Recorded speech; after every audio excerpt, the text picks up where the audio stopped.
My friend recently moved into a new house in the north of England, built in 1938.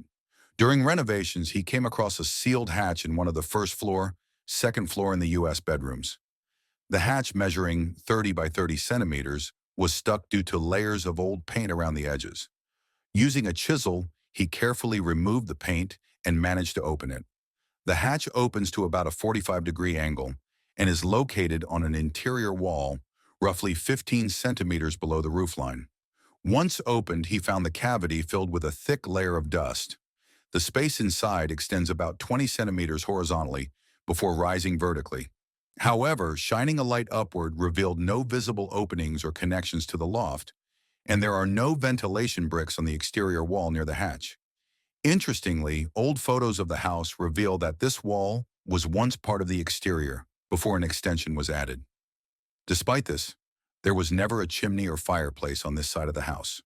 The room directly below the hatch used to serve as the kitchen, and the house has no basement. Given its location and history, the most plausible explanation is that the hatch served as a ventilation feature, possibly designed to reduce moisture and help cool the house during warmer months. However, its exact purpose remains uncertain. Feel free to share your thoughts in the comments below if you have any idea what this might be. This item was discovered buried in a pit in Yankton, South Dakota, at a site where an old hotel stood before 1875. The object consists of vials that need to be broken open, revealing golden capsules inside. Each capsule contains a piece of paper with a number written on it. The friend who found it speculates that it might have been used as a target in some kind of competition, with the numbers corresponding to prizes. However, I'm not entirely convinced by this theory. I've tried researching 1800s glass targets, Civil War-era targets, and antique glass vials, but I haven't come across anything that resembles this artifact.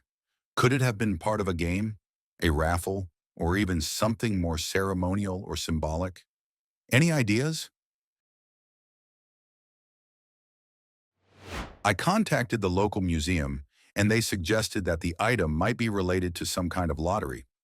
While it's an interesting theory, I'm still not entirely convinced. What do you think it could be? About a year ago, my mom stumbled upon a bullet while walking along a beach on the east coast of the United States. The bullet shows signs of wear, likely from being exposed to the elements and the salty ocean air. How old might it be? And what type of gun could it have been used in? Any ideas? This is a pre-1980.50 BMG bullet. You can tell because the bullet in question does not have a boat tail heel, which was a recent development in firearms from the 1980s forward, most likely fired from an M2 Browning machine gun, as these guns would most often see action in the Navy. Although the GAU-19 might be a possible contender, it wouldn't be, because the GAU-19 only fired 50 caliber with a boat tail. If you look at the grooves on the bullets, it exhibits a 8 lands and grooves right-handed twist, matching the original design of a Browning machine gun barrel. The East Coast was once lined with numerous forts, many of which played significant roles in history. After World War II, many of these forts fell into private ownership. Some were dismantled, while others found new purposes, such as being converted into church camps, scout camps, or similar community spaces.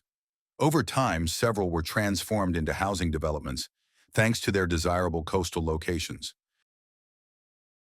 I came across an intriguing find in the woods behind my house. Definitely not a real gun, but I have no idea what it might be. Judging by the heavy rust and the fact that I've lived here for 22 years, it seems likely to be at least 30 years old, and possibly even 50 or more. The design of the barrel has me puzzled. It doesn't seem like it belonged to a BB gun or anything similar, though I could be mistaken. Any idea what it could be? This is known as the Buck Rogers disintegrator. Ironically, if I try to clean it, I'm pretty sure this disintegrator will end up disintegrating itself. The rust is so severe that it seems like even the gentlest touch might cause it to crumble. Among my late father's belongings, I came across an old ruler.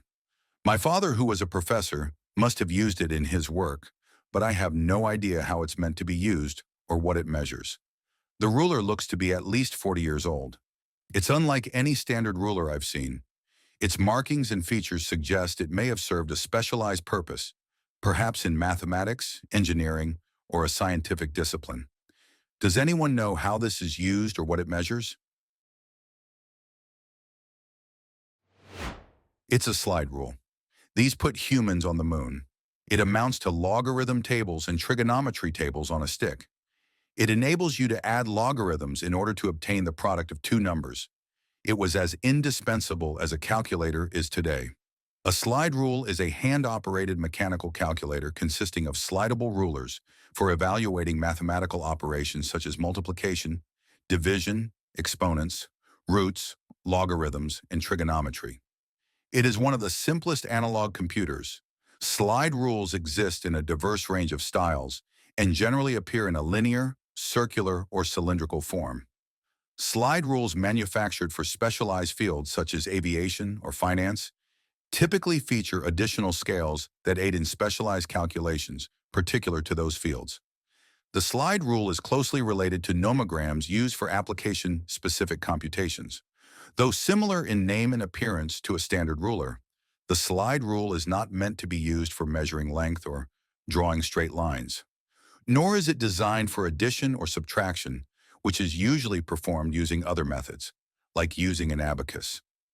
Maximum accuracy for standard linear slide rules is about 3 decimal significant digits, while scientific notation is used to keep track of the order of magnitude of results. A peculiar green glass-like mass was discovered along the side of South Fork Peachtree Creek in Zonalite Park, Atlanta, Georgia. The unusual material appears to have once been contained in a metal barrel that has since rusted away, leaving this strange remnant exposed. What makes this find even more intriguing is the park's history. It was once a Superfund site, a designation for areas requiring significant environmental cleanup due to hazardous waste. Could this mysterious mass be a relic of the site's industrial past, perhaps a byproduct of chemical dumping or some form of slag? Anyone know what this is? I got in touch with EPA representative who was involved in the site cleanup back in 2012. We just got off the phone. He is going to contact the local fire department hazardous materials team and ask them to take a look. Could have an answer as early as end of day. Possible, though, that it will require lab analysis for definitive answers, which would take longer. Remediation will be a whole other issue. Unless a responsible company can be identified, it will likely be upon DeKalb County to have it removed, if necessary. I personally guess that it will end up being vitrified waste or hardened resins.